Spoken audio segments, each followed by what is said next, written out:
Class 10 का हिंदी वर्णिका का तीसरा पाठ माँ कहानी है। हमने कल कहानी पढ़ा दिया, आज ऑब्जेक्टिव पढ़ा ही रहे हैं।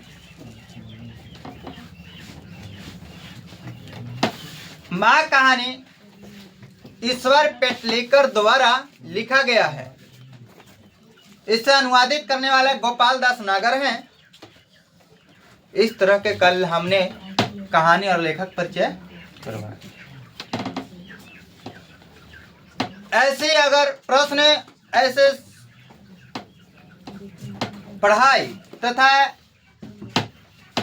ऐसी एकदम देहाती भाषा में अगर कहानी पढ़ने हैं तो हमसे अवश्य जुड़े। इस भाषा में सिर्फ मिल सकता है तो ऑनलाइन ही क्लासेज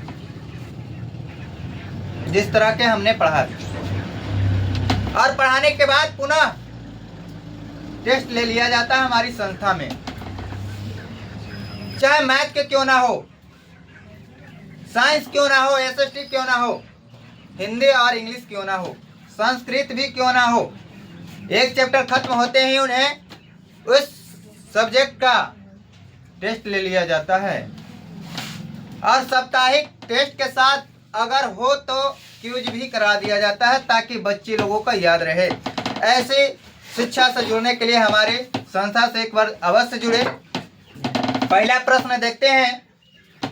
मंगू का अलावा माँ के कितने संतान थे? 3। मंगू के अलावा माँ के कितने संतान थे? 3। यानी कुल संतान माँ के 4 थे, जिसमें 2 पुत्र थे और 2 पुत्रियां थी। पहला के नाम था, एक पहली बड़ी पुत्री के नाम था कमू, वहीं छोटी पुत्री के नाम था मंगू। ये मंगू पर ही पूरा कहानी आधारित है।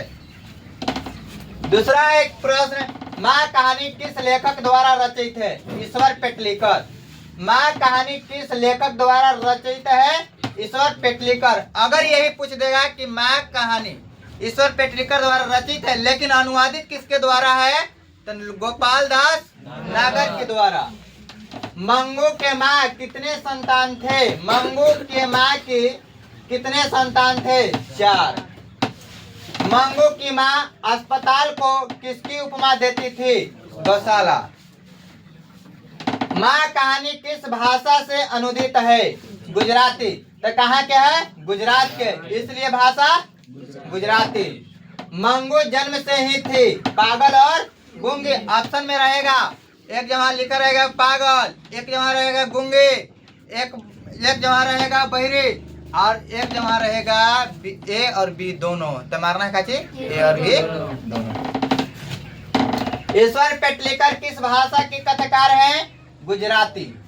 मंगू को लोग कहाँ भर्ती करने की सलाह देते थे? अस्पताल। मंगू के बड़ी बहन के नाम क्या था? कमू। तब जबकि कमू की शादी कितने वर्ष की अवस्था में हो गया था? 14 वर्ष की अवस्था में। माँ के लिए कौन सा माँ आराध्या देव बन गया था? अगहन। क्योंकि जैतुष्वा से दिखाने के बाद जैतुष्वा ने यह बोला था कि अगहन महीने में मंगू ठीक हो जाएगी। मंगू के प्राकृतिक मौत को माँ क्या मानती थी? छुटकारा। काला पानी किसका लोकप्रिय उपन्यास है? ईश्वर पेटलीकर का। काला पानी किसके उपन्यास है? ईश्वर पेटलीकर। अब खून की सगाई किसकी कहानी है? ईश्वर पेटलीकर का। माँ किसको अस्पताल में भर्ती करना नहीं चाहती थी? मंगू को, क्योंकि वहाँ लोग देखभाल करेंगे या ना करेंगे, इस तरह के मन में विचार आ ही रहा था, है ना। माँ कहानी माँ को पूर्णतः प्रस्तुत करती है। क्या चीज प्रस्तुत करती है? मनोविज्ञान का। मंगू जिस अस्पताल में भर्ती है उसके कर्मचारी कैसे हैं? व्यवहार कुशल और संवेदनशील, यानी ठीक ठाक से लोगों को देख रेख सेवा पानी करती है। अगहन के महीने माँ के लिए क्या बन गया था? आराध्या देव। माँ कहानी का प्रमुख पात्र हैं मंगू। मंगू की उम्र कितनी थी? 14 वर्ष। कौन सा माह में? अगहन माह में। खून की सगाई किसकी प्रसिद्ध कहानी है? ईश्वर पेटलीकर। माँ कहानी में किसकी ममता की कहानी है? माँ की। कुसुम कौन है? मंगू के गांव के एक पागल लड़की, ये भी पागल हो गई थी। माँ के आचरण से गांव वाले क्या निष्कर्ष निकालते हैं? माँ भी पागल हो गई है। माँ अपने चारों संतानों में से किसको अधिक प्यार करती थी? मंगू को। क्या है?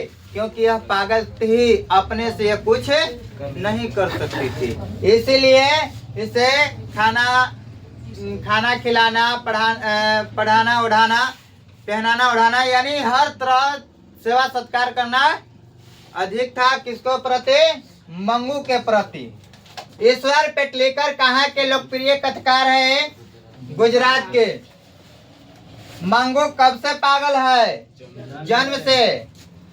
पागलों के अस्पताल में उपद्रवी मरीजों को कैसे रखा जाता था? कमरे में बंद कर। मंगू को अस्पताल में भर्ती करने के लिए माँ के पुत्र ने किसका ऑर्डर प्राप्त किया? मजिस्ट्रेट से, है ना।